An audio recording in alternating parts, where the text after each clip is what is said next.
عزت نه اخیستې شي اخله کله به ښځه کې نقصان به څه شي یو نقصان بدایي چې کیدای شي په دې ښځه کې داسې یو خبرې یو خوی یو عادت یو ستا هغه نه خوښېږي نو تا هغې ته مه ګوره نبي صلی الله علیه وسلم فرمایي خپله فایده ترې نه واخله او ډېر کله داسې کاري چې ښځی د خاوند ښه تابعداري کوي لیکن معمولي غوندې عمل چې هغه به د خاوند نه وي خوښه نو شیطان به راشي همغه طرف ته به زور ورکړي د خاوند ته چې وګوره ده کې دا خوی ولې دی نو خو به خبره به مخکې بوزي کوشش کوي چې د دواړو انسانانو کور وران کړي ښځه او خاوند جدا کړي او شیطان دې ته انتهایی زیات خوشحالېږي حدیث کې راځي سهار چې کله شي شیطان خپل تخت په اوبو باندې کېږدي بچي ولیږي ځای لاړ شي تاسو خپل کارونه وکئ یو کس راشي یو حدیث کې راځي خبره وکړي ماښام کې خپله کارګزاري بیانوي یاره فلانې کار مې وکړل ورته وایي زما څه دې نه دي کړي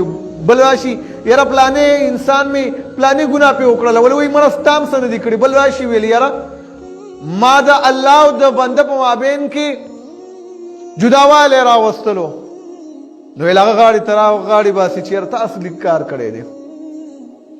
بل راشي ما د ښځې او د خاوند په مابین کې جدایي راوستله هغه شیطان غاړې ته یې راباسي ویل تا ښایسته کار کړی دی صحیح کار دی کړی دی نو په دې باندې خوشحالېږي ګورې دغې معمولي خبرو ته به نه ګورې بلکې هغه خپله مینه چې الله رب العزت ستا په زړه کې اچولې هغه ورله راخوشي که د هغې په نظر باندې وګوره